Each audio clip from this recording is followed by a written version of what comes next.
क्या अविद्यानामन्तस्तिमिरामिहिरद्वीपनगिरे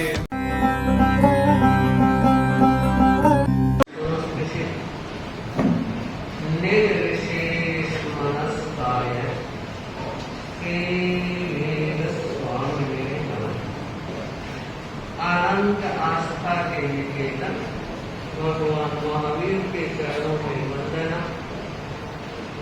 अनंत शक्ति के स्रोत महाप्राण पूज्य गुरुदेव के चरणों में वंदना। कार्यक्रम के मुख्य अतिथि भाई चित्रगढ़, मुख्य वक्ता, सम्मानित मंच, श्रावक श्राविका परिवार। चित्त समाधि शिविर एक विशेष लक्ष्य के साथ आयोजित किया। हमारी जिंदगी हमारे हाथ में। अगर हमने यह सोच लिया कि जिंदगी में सारे लोग सारे रिश्तों के साथ जो जुड़े हुए हैं वो सब बदल जाएंगे तो वह जिंदगी हो जाएगी। सच सोच हो सकती है, सोचा जा सकता है, और कई बार ये कहा भी जाता है, सुना भी है कि महाराज जब से घर में बहू आई है सारा घर का माहौल बिगड़ गया। और बहुओं से ऐसे भी सुना है कि महाराज एक सास सुधर जाए तो परिवार संवर जाए। मुझे लग रहा है ये सास बहू की सोच पारदर्शी सोच है। दूसरे को देखकर ऐसा कहा जा रहा है सपना तो वह जिंदगी का है और विचार आ जिंदगी के।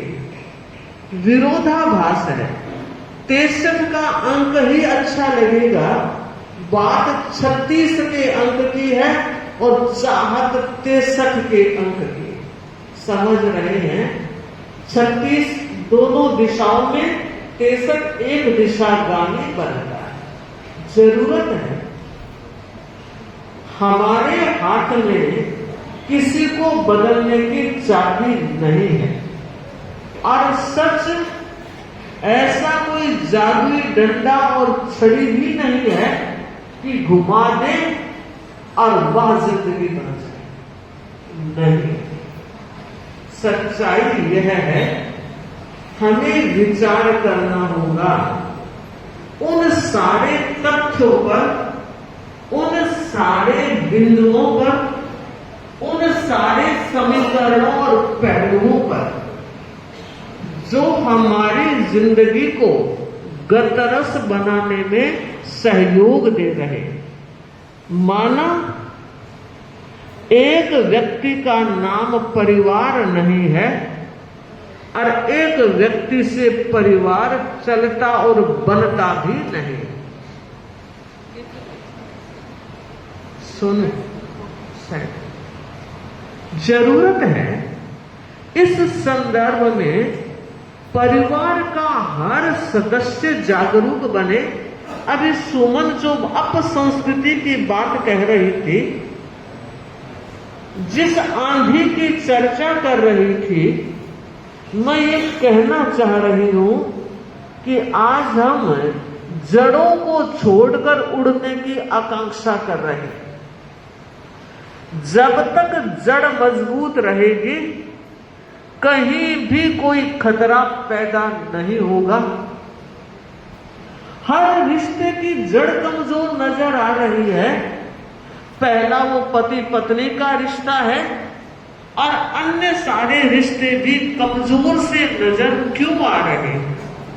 इसके कई कारण होंगे। मैं ये बताना चाह रही हूं, अगर उन रिश्तों का कोई मुख्य कारण है तो वह यह लग रहा है कि हर व्यक्ति अपने आप में पूर्णता की अनुभूति कर रहा है और उसका अनुभव है मुझे सब कुछ समझ में आता है, मैं समझदार हूं। अच्छी बात है, समझदार होना अच्छी बात है, लेकिन सवाया सियाना होना अच्छी बात नहीं। समझ रहे हो? समझदारी जरूरी है, पर वो समझदारी किस काम की जिसके आगे सारे ना समझ नजर आते हैं। आज बहुओं को देख ले, वो कहती हैं हम भी पढ़ी लिखी हैं, जॉब करती हैं, सारे काम संभालती हैं, और बेचारी चटनी बनने के काम आ रही है सासू। यह एक ऐसा दौर चल रहा है जब जब किसी सासू माँ को कहते हैं आप प्रवचन में नहीं आ रही हो, बहू भी नहीं आ रही, आप भी नहीं आ रही हो, कि महाराज पहले तो आ जाती थी, जब टावर छोटे थे तब तो मैं स्कूल भेज के आ जाया करती थी, पर अब तो और कठिनाई हो गई। अब कठिनाई क्या, अब तो बहू संभालने वाली आ गई। कि महाराज नहीं, बहू रानी तो सोई रहती है, उसके बच्चों को भी तैयार मुझे करना पड़ता है। अरे राम, पहले तो अपने बच्चों को तैयार किया, अब बहू रानी के बच्चों को तैयार करते रहो, फिर अपने आत्मा की तैयारी कब होगी? आप बहू को कुछ नहीं कह सकते, नहीं कह सकते, वो जॉब कर। सोचें, विचार करें, घर की अर्थव्यवस्था में जॉब सहयोगी बनता है, पर एक बहू का यह भी दायित्व होता है कि मैं घर की कुछ जिम्मेदारी को भी संभालूं। माताएं बैठी हैं, मैं उनसे कहना चाहूंगी, आज बहू तो बाद में बनाई जाती है, बेटी को पहले जॉब एक्सपीरियंस दिया जाता है। बेटियां भी पढ़ने के बाद कहते हैं अभी शादी नहीं, अभी जॉब करना है, और जब वो जॉब की लाइन में चलती है और जब घर आती है, माताएं गिलास लिए खड़ी रहती। अरे हमारी बेटा पर बहुत ठक्कर आई। क्यों? आप सोचे, एक लोटा पानी भी उससे नहीं ले रहे हैं, बल्कि आप सब कुछ उसे दे रहे हैं। अच्छी बात है, मां का लाड है, पर अति सर्वत्र वर्जित। आज आपकी बेटी है, कल वो किसी घर की बहू भी बनेगी, और आपके बेटा है तो आप किसी की बेटी को भी बहू बनाकर लेकर आओगे। माताएं पहला ध्यान दे और कुछ प्रशिक्षण घर की जिम्मेदारी और जवाबदारी का दे। माना बाई मिलती है, रसोईया मिलता है, व्यवस्थाएं मिलती है, मगर आपका मन उस परिवार से नहीं जुड़ा है तो व्यवस्थाएं भी बेकार हो जाएगी, आपको आनंद नहीं दे सकेगी। इसलिए मैं कहना चाह रही हूं, हर भाई बहन अगर अपनी जिंदगी को अच्छे सांचे में ढालना चाहते हैं, अगर अच्छे सांचे में ढालना है, तो मुझे लगता है उसके लिए घर परिवार में एक सामूहिक संगोष्ठी जरूर होनी चाहिए। सबके लिए टाइम है, सैटरडे संडे छुट्टी भी आती है, तो आप कितने प्लान कर लेते हो, कितनी योजनाएं बना लेते हो। सोचो, कम से कम महीने में एक बार भी सही सब बैठे विचार विमर्श करें, खुला वातावरण दे, जिसकी जो अच्छी चीज है वो भी वहां आए और उसकी पीठ थपथपाई जाए। ये भी बहुत जरूरी है, ध्यान दें। हम माइनस पॉइंट तो बहुत निकाल लेते हैं, लेकिन जहां प्लस की बात आती है वहां मुंह बंद हो जाता है। ऐसा नहीं, बैठो, परिवार की कोई अच्छाई हो, परिवार के किसी सदस्य में, उसे आप प्रोत्साहित करना न भूले। हो सके तो उसी क्षण जब आपके मन में आए, ओ बेटी ने, बहू ने, सास ने, पति ने, देवर ने, जेठ ने, ससुर ने, जो अच्छी बात कही या की उसी समय थैंक्स दीजिए ना, क्या घाटा आएगा? पर्स खाली नहीं होगा मगर परिवार में आनंद बढ़ जाएगा। आप उस समय तो सोच रहे हैं और जब देने का वक्त आता है भूल जाते हैं। तो मैं पहली बार वह जिंदगी का अगर कोई रास्ता है तो पहला रास्ता है हर परिवार के सदस्य की जो जो अच्छाई है पहले उसे पॉइंट आउट करें। हम क्या करते हैं, जो कोई गलती होती है सबसे पहले पकड़ते हैं। एक बच्चा आया था और उसने मुझे कहा 2021 चेन्नई की बात है। उस बच्चे ने कहा महाराज थोड़ा सा मेरी मम्मी को ठीक कीजिए। तो मैंने सोचा बीमार होगी मम्मी, इसलिए बच्चा करे मम्मी को ठीक कीजिए। तो मैंने कहा तुम मम्मी को लेकर नहीं आए? कि महाराज मैं लेकर नहीं आया, पहले आपसे बात कर आया। मैंने तो सब बोलो क्या ठीक करना है? कि महाराज बताओ अभी मेरा एग्जाम का रिजल्ट आया, ठीक है, और जो मेरा नंबर का लिस्ट जो मेरे हाथ में थी मैंने मम्मी को दी, सारी देखे और मेरे 2 थप्पड़ लगाए। क्यों लगाए? कि महाराज गणित में नंबर कम। ठीक है, माँ को गुस्सा आ गया होगा, इतना उसने समय दिया, तुम्हें प्रोत्साहित किया और लगा दी होगी मम्मी तो थी, इसमें बुरा नहीं माना। कि महाराज सुनो मेरी बात, जो एक सब्जेक्ट में मेरे 2 नंबर कम थे, 2 थप्पड़ मार दिए, लेकिन पूरी लिस्ट में मेरे अच्छे नंबर थे, एक बार भी पीठ नहीं करता। इसलिए मैं कहता हूं मम्मा को ठीक कीजिए। अब आप सब तो ठीक हो ना? ध्यान दीजिए, पिता से भी ज्यादा ताल्लुकात बच्चे का मां से होता है। वो मां की अंगुली पकड़े पूरे दिन घूमता रहता है। और उस बच्चे ने जब मुझे ये कहा तो मुझे लगा बात तो ठीक कह रहा है, मां का फर्ज है डांटना, तो मां का यह भी फर्ज है कि जहां जहां अच्छाई आई है वहां प्रमोट करना भी उसको सीखना होगा।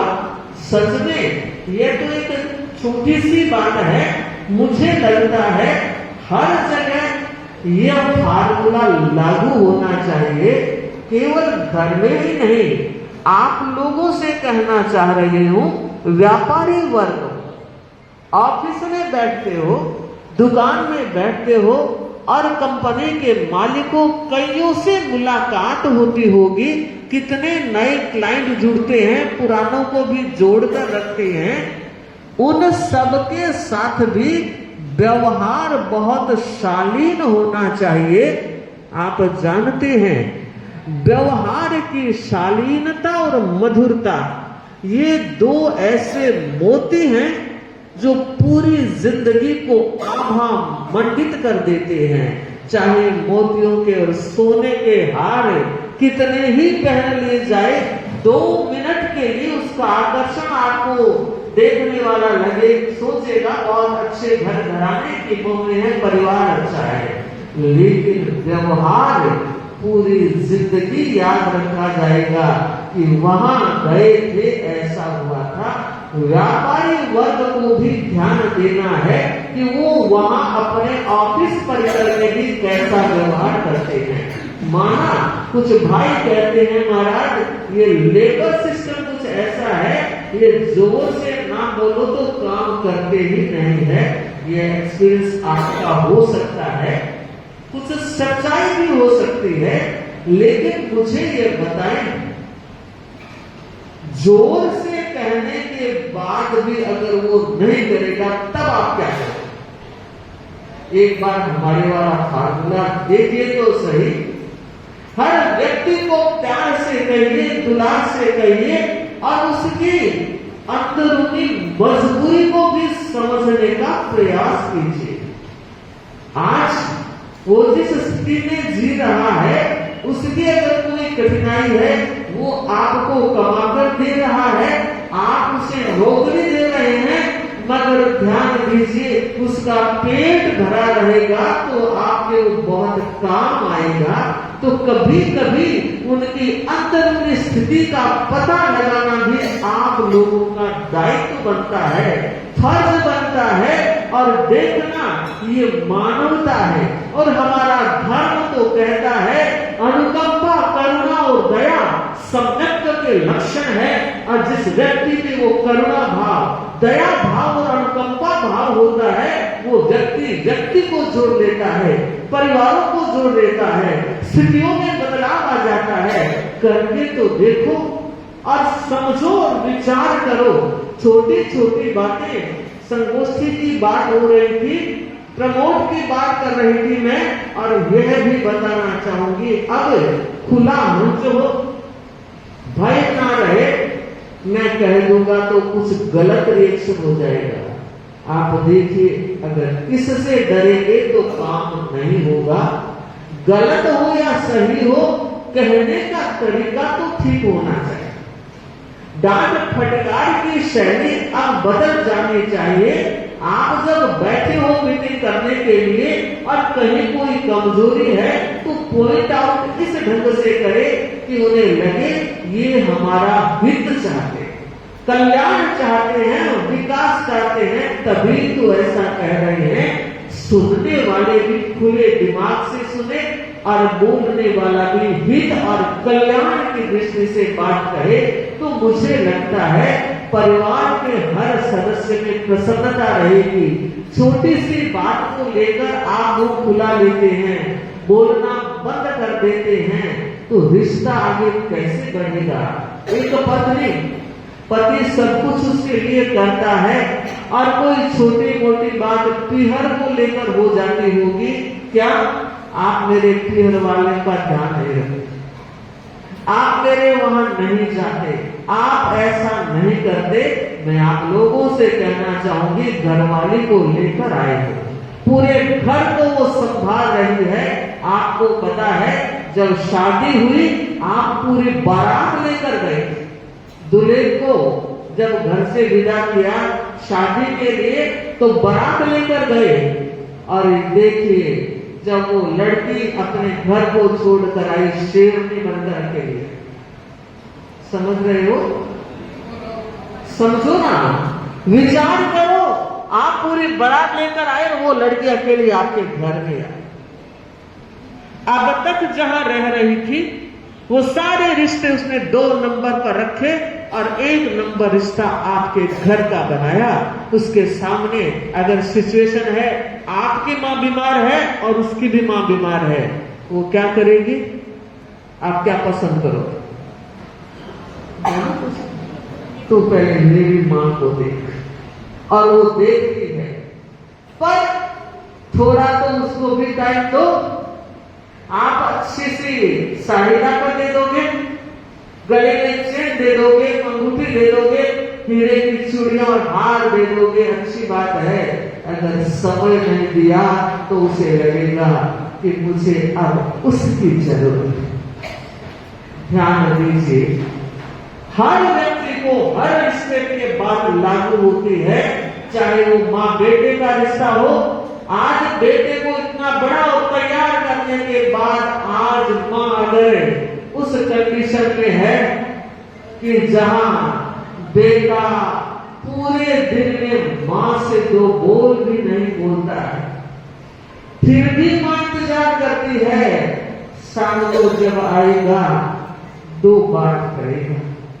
वो नहीं बोला, टीवी देखी, खाना खाया और बेडरूम में चला गया, तो माँ यही सोचती है कि थोड़ा आज थोड़ा थका हुआ था, रेस्ट कर लेगा, सुबह ऑफिस से जाते वक्त तो बात करेगा, तब भी नहीं की तो माँ यही सोचती है कि आज कोई जल्दी में काम आ गया होगा। वो एक माँ ही ऐसी है जो कभी बद्दुआ नहीं देती। मैं सारे बेटों से कहना चाहूंगी, ये रिश्ता ऐसा है, आज और कल जो बीत गया कल, उस कल को याद कीजिए। माँ के आसपास ही आपकी पूरी जिंदगी व्यतीत होती थी, और अब जब आपके टावर हो गए, माँ की पूछ ही खत्म हो गई। सोचो, वह जिंदगी की हम बात कर रहे हैं और आगे भरने के काम कर रहे हैं। माँ की दुआ कैसे मिलेगी? दर पांड्या आशीष मैं नहीं, मेरी आंतड़ी देगी। और वो कब होगा? जब आप उसे कुछ समय देंगे और कुछ वक्त लगाएंगे। जब जब मैं भाइयों से कहना चाहूंगी कि अगर आपके पास कुछ भी वक्त नहीं है, तब भी सोचे, सुसु तो जाते हो, खाना तो खाते हो, स्नान तो करते हो, और कहीं न कहीं कोई प्रोग्राम आया तो आप उसे ओके करते हो। तो 24 घंटे के 2-4 मिनट तो माँ को, पिता को भी दीजिए। आपके पास कुछ भी बात नहीं है, क्या करे बात? अरे उन्हें बता दे, माँ आज का दिन अच्छा गया, अच्छी कमाई हुई, कितनी वो खुश होगी। आपको बहाना है कि मेरे पास टाइम नहीं है, मुझे लगता है अस्त व्यस्त जिंदगी जी रहे हो। वरना तो गुरुदेव परम पूज्य गुरुदेव आचार्य महाप्रज्ञ जी फरमाया करते थे, टाइम तो बहुत है, काम ही कम है। क्या फरमाया करते थे? टाइम तो बहुत है, काम ही कम है। और लोग कहते हैं काम बहुत है, टाइम कम है। वो लोग कहते हैं जो अस्त व्यस्त है। अगर व्यवस्थित हो तो 24 घंटे कोई कम नहीं होते हैं। इसलिए मैं कहना चाहूंगी कि भाई और बहनें थोड़ी जिंदगी को समझने का प्रयत्न करें। छोटी छोटी बातें कहाँ नहीं होती। मुझे लगता है बड़े बड़े इशू नहीं होते झगड़े के, छोटी छोटी बातें होती है। और वो छोटी बातें जब गांठ लगा दी जाती है तो बहुत बड़ी चिंता, तनाव और डिप्रेशन का कारण भी बन सकती है। इसलिए अपन कहते हैं रात गई बात गई। सोचो, साध्वी प्रमुखा शासन माता हमें फरमाया करती थी, भाई सुख से रहने के लिए रात गई बात गई, इस सूत्र को अपना लो। मुझे लगता है, और हमारी बूढ़ी माताएं कहती थी, भाई बात ने तानो मत, आई गई कर दे। ये आई गई और क्या है, हो गया, खत्म करो। और मैं आज की भाषा में कहा करती हूं, एक मंत्र की माला जरूर फेरनी और उस समय जरूर बोल लेना जब आपके मन के प्रतिकूल कोई काम हो रहा है। और वो मंत्र है ओम इग्नोराय नमः, ओम इग्नोराय नमः, ओम इग्नोराय नमः। अरे ओम हम तो बोल दे, मंत्र याद हो गए, एक बार आप बोल दोगे क्या? जोर से बोलोगे? जरूरी, इसलिए जरूरी है कि हमारी जिंदगी बहुत छोटी है। कहा देवताओं का लाखों करोड़ों और अरबों वर्षों का आयुष्य है। सागरों और कल्यों की जब हम विश्व पढ़ते हैं ग्रंथों में तो रोमांचित हो जाते हैं। भला उनके सामने तो हमारी जिंदगी सागर के सामने जो एक बूंद है, बस उतनी सी जिंदगी है। इतनी छोटी सी जिंदगी और हम गांठे बांध लेंगे। एक शिष्य गुरु के पास आया और कहा, गुरुजी ये बंधन मुक्ति क्या चीज है, समझाए। गुरु ने कहा, जा एक कपड़ा लेकर। उसने सोचा, गुरुजी कपड़े का क्या करेंगे? मैं प्रश्न पूछ रहा हूं तो जवाब देना चाहिए। विनीत था, तर्क नहीं किया और कपड़ा लेकर आया। और गुरुजी ने एक गांठ लगाई और कपड़ा रख दिया। उसने कहा, गुरुजी बंधन मुक्ति क्या है? आप मौन हो गए, कुछ बोले नहीं। छोड़िए बंधन को, मुझे तो बताइए मुक्ति क्या है। गुरु ने वो गांठ खोल दी और कपड़ा, पेशेंस खत्म हो गया। और पूछा, गुरुजी बताइए ना, देर हो रही है। तो गुरु ने तो बता दिया मैंने तो। मैं नहीं समझा गुरुजी। तब गुरु ने बताया, छोटी छोटी बातों को दिल पे लगा लेना, गांठ लगा लेना, ये बंधन है। और गांठ को खोल देना, ये मुक्ति है। आप समझ गए? पता नहीं रिश्तों की दुनिया के इस सफर में कितनी गांठें बंधी हुई होगी। और अब ग्रंथि विमोचन का पर्व भी आ रहा है, उससे पहले तैयारी कर लो। हमें गांठों को बांधना ही नहीं है पहली बार, मगर वीतराग नहीं। अगर वीतराग हो जाएंगे तो सारा काम भी समाप्त हो जाएगा, हम बंधन से परे हो जाएंगे। पर बंधनों के बीच रह रहे हैं, गांठें बंध जाती है, गलती हो जाती है, पर जरूरत है उन गलतियों का सुधार कर ले, उन बंधनों की गांठों को खोल ले। वह जिंदगी होते कोई देर नहीं लगेगी। और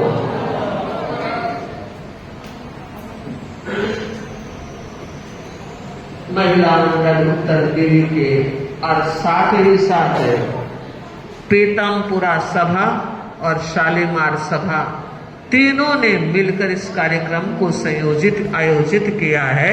और मुझे लगता है कि आज जो बहनों की उपस्थिति है वो इस बात को दर्शा रही है कि साधु संतों के प्रवचन का कितना आकर्षण है, और वो ही आकर्षण बांध के रखता है।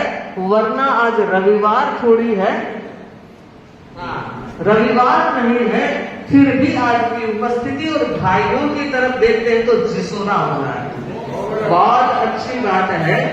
और मैं कहना चाहूंगी भाई विनोद कुबेर जी दुबड़ ने कुछ समय में कुछ महत्वपूर्ण बिंदुओं की चर्चा की, और इन्होंने बार बार का समय तो थोड़ा है सच का। इनके लंबी वर्कशॉपशालाएं भी हुई है, 2.5-3 घंटे का वक्ता और 30-40 मिनट दिया जाए, फिर भी समेटने का अच्छा प्रयास किया है। और पीतमपुरा और शालीमार सभा के और उसकी क्षेत्रीय सभाओं के भी अच्छे लोगों ने अपनी उपस्थिति दर्ज कराई। अब कल से और अच्छी संख्या में उपस्थिति हो, ऐसे मंगल